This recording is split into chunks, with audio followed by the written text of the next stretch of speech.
He promised impossible profits, and somehow he actually delivered.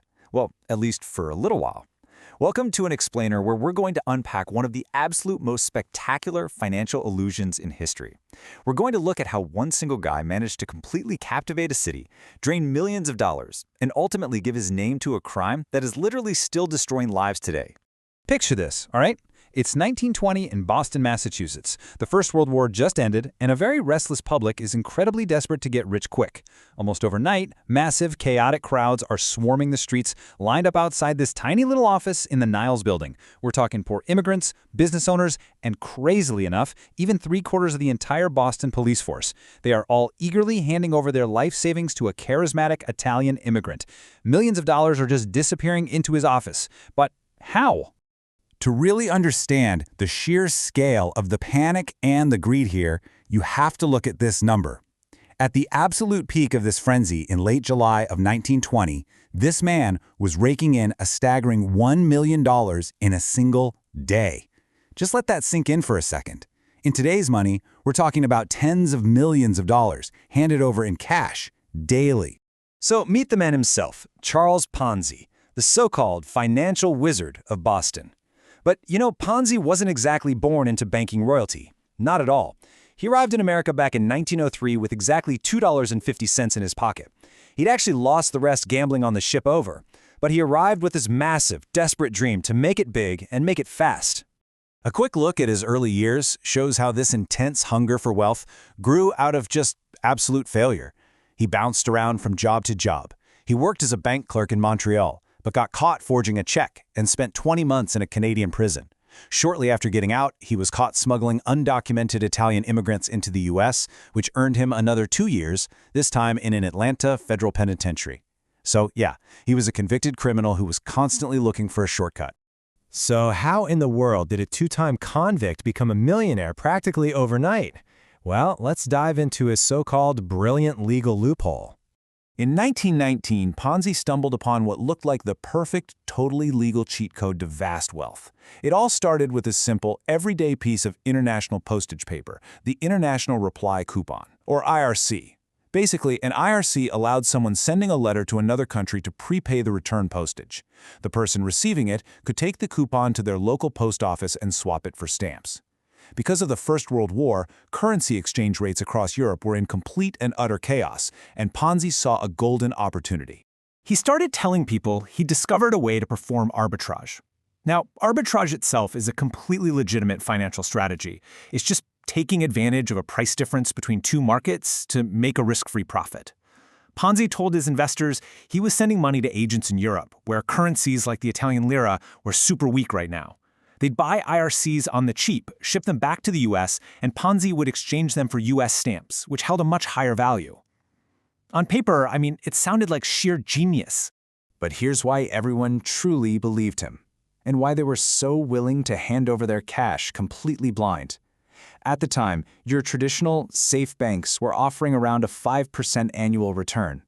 Ponzi, operating under his newly created securities exchange company, offered an absolutely impossible promise: a 50% profit in just 45 days.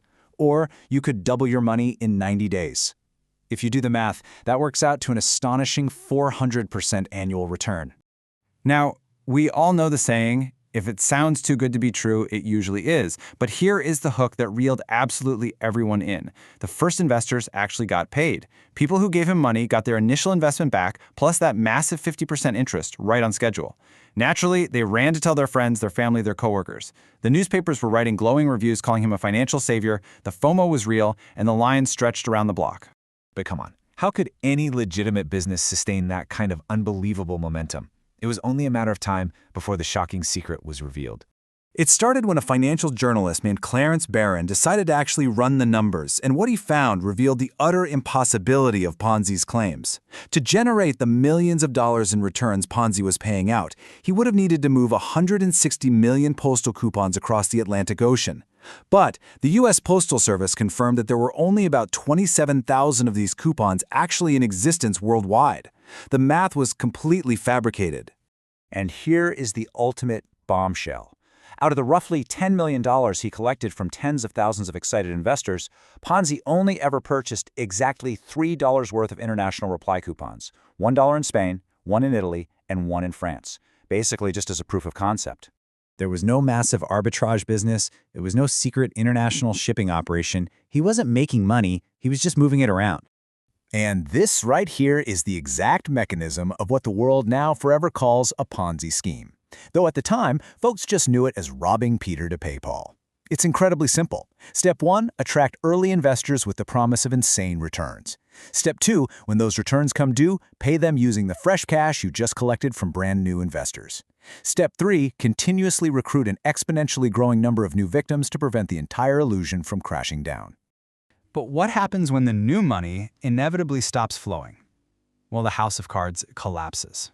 Once the right people started asking the right questions, the end came incredibly fast. Ponzi had actually hired a well-known publicist named William McMasters to help handle his press. But within just 10 days of taking the gig, McMasters realized his new boss was running a massive fraud. So, McMasters secretly went to the Boston Post and orchestrated a front-page expose declaring Ponzi hopelessly insolvent. That one headline changed everything. The dominoes fell rapidly after that. Regulators ordered him to stop taking deposits immediately. Math experts proved his returns were total fiction. The post office officially denied the coupon volume. And finally, the nail in the coffin. A reporter traveled up to Canada and dug up his old mugshot from his Montreal bank fraud conviction. The resulting panic was absolute chaos. A massive bank run kicked off as terrified crowds descended on School Street, desperately demanding their money back. Eventually, the office doors were just locked. The authorities stepped in. By the time the dust finally settled, 6 Boston banks had failed, and families had tragically lost everything, recovering less than 30 cents on the dollar for their investments. Charles Ponzi was convicted of mail fraud and sent off to federal prison. Incredibly, after trying to run a fake real estate scam in Florida while out on bail, he was caught again, served more time, and was ultimately deported to Italy. Despite his brief moment as a millionaire, he died entirely penniless in a charity ward in Rio de Janeiro, Brazil in 1949. But his horrific invention outlived him. Because the frightening truth is the scam didn't die with Charles Ponzi. It's the scam that never dies. Imitators sprouted up almost immediately. Take a guy like Ivar Kruger, who built a massive copycat fraud just a few years later. He used fake international match monopolies and really complex bonds to run a giant, global Ponzi scheme, negotiating loans with entire governments and forging signatures to cover his tracks. The mechanism stays exactly the same, century after century. In 1920, it was Charles Ponzi with postal coupons. In 2008, it was Bernie Madoff stealing roughly $50 billion through a fake hedge fund utilizing a completely fictional investment strategy. And in 2019, it was Quadriga CX, a Canadian crypto company pulling in $125 million using fake digital wallets. The technology completely changed, sure, but the underlying scam never did. The true fuel of the Ponzi scheme isn't postal coupons or fancy hedge funds or digital tokens. The fuel is human psychology. It's our innate greed, our fear of missing out, and the treacherous charmers who know exactly how to manipulate those desires. Which brings us to the ultimate takeaway here.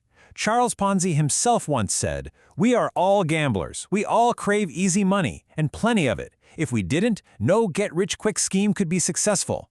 So as long as that human craving for easy money exists, you really have to ask yourself, who will be the next Charles Ponzi that you blindly trust?